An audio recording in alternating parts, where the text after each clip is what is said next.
Everybody, it's Nikki again, and I'm on part 3 of whatever video I was doing before. It's no medical advice, that much I remember.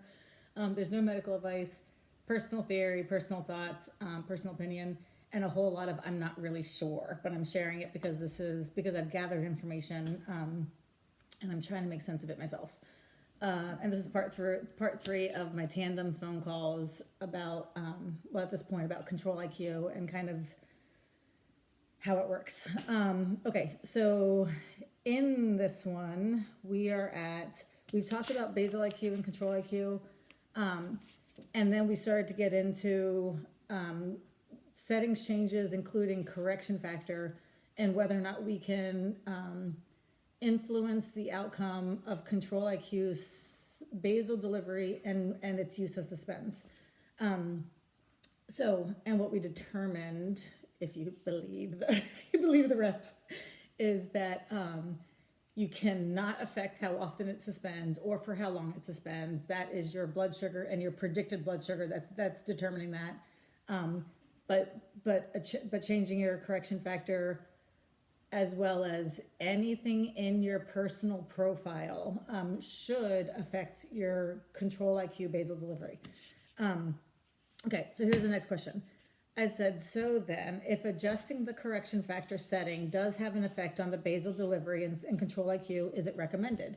I know some of you guys are like, obviously, if they said that that's what would happen, then you should do it if you need it. But here's my only problem with it. As a previous 670G user and auto mode user, settings changes came up all the time as a way to get better results from auto mode. But people, it's a mixed bag setting those changes, and it's because they are not dials. Like, you can't just turn one thing up in order to get more insulin in this particular scenario. It's like, if you turn that setting up, if it's 24 hours, you're turning it up every time. Let's say I turn up I change my insulin sensitivity factor, my ISF or my correction factor. That means every time I get a correction bolus, it's going to affect that, whether or not I needed that extra insulin. So for me, I am forever cynical about the fact that changing settings is a good idea. And I don't mean tweaking, I mean drastically changing to get a different outcome. Okay, so this is what Alexis, senior pump specialist, had to say. She said, adjusting the correction factor will alter the way control IQ handles your basal delivery, but only to an extent. According to Alexis, making aggressive adjustments to settings is a double-edged sword. Adjusting settings included in your personal profile, for instance, your carb ratio and your correction factor, will affect what you get out of control IQ, but it cannot be done without affecting your manual and auto boluses, including food and correction. Pushing aggressive settings might be a fruitless activity. About parameters, and again, that was those general rules that control IQ was following in determining a change in basal rate or the use of a suspend. She says, about parameters, control IQ is always going to use the same parameters in determining your basal rate. So, I won't put words in her mouth. She said, this is why your settings should be as close to true as possible, because no amount of adjustment can change those parameters. Having good settings, in theory, should just help control IQ be able to do its job better. And trying to use settings as a dial in order to get a more aggressive delivery is only going to cause it to accommodate on another end. Maintaining settings that reflect your true needs, therefore, is probably best. Again, it makes sense. I know I can be a little bit stubborn, but see, to me, that just makes sense.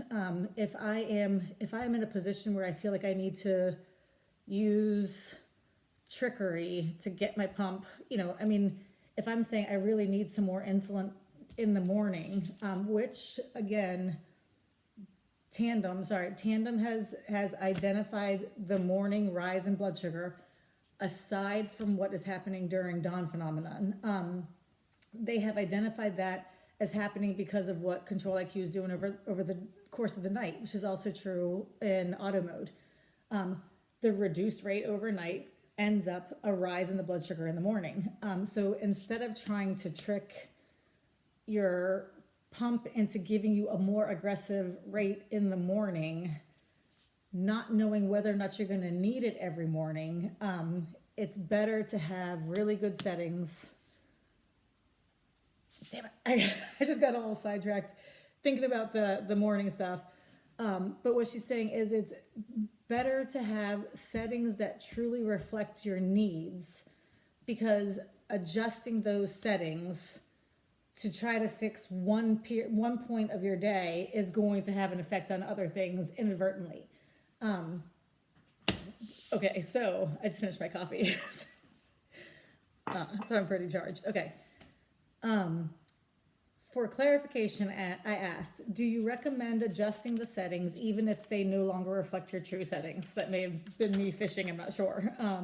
She responds, not really. True settings are ideal. I may have set her up for that one, but okay. Tweaking settings or fine tuning is one thing. That is no different than what many of us have to do every day with our diabetes management anyway. So kind of saying that never adjusting settings, like that's ridiculous too. You know, I mean, every single day my needs are slightly different than the day before. But heavily altering settings in hopes of achieving something more or less aggressive, however, is not recommended. Okay, so then I said, what then are some strategies to deal with the scenario in which you're unhappy with your values? And again, coming from the 670, I'm thinking of a floating blood sugar all the time. And I don't just mean a harmlessly floating blood sugar. I mean where I'm hovering around a 200 plus, with spikes to upper 200s, maybe lower 300s, you know, really crappy kind of values. I have not seen that in Control IQ, but I will say that over the last few weeks, and this is part of what fueled my decision to go back to basal IQ, over the last few weeks I was hovering a little bit, and the more aggressively I tried to bring my own blood sugar down, the more it would just put me on a roller coaster. And I know that I was putting a lot of stress on Control IQ. And there were two of us trying to fix things, and it just wasn't going particularly well. So I've heard other people say it can happen. I do believe it can happen. I do think that mine really is a matter of food choices and a steroid shot and a whole lot of things.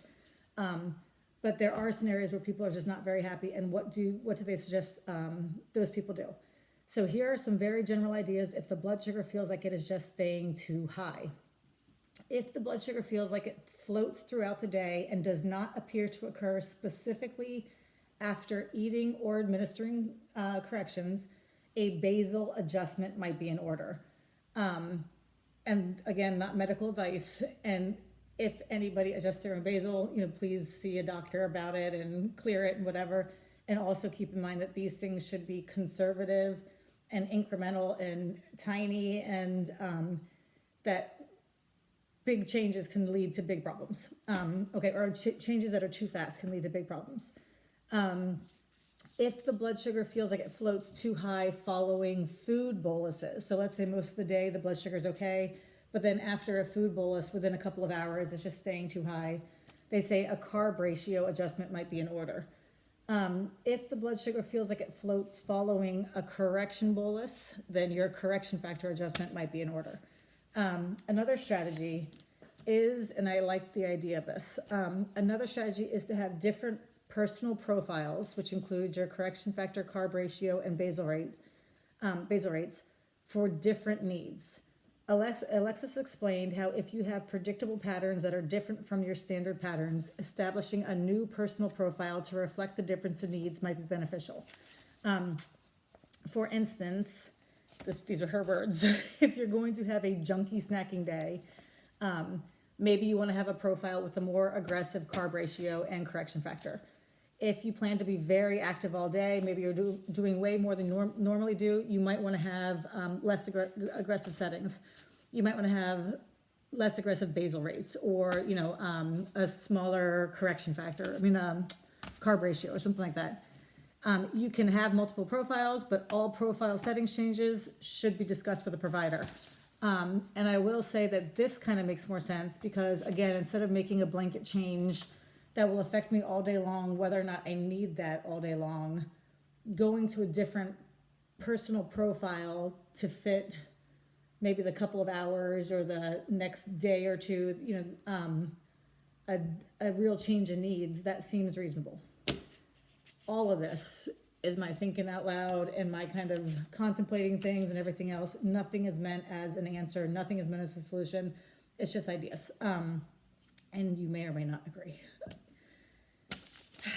I got one more video and I think I'm just going to come back and do it. So thanks for watching, and on to part 4 or 5. Bye.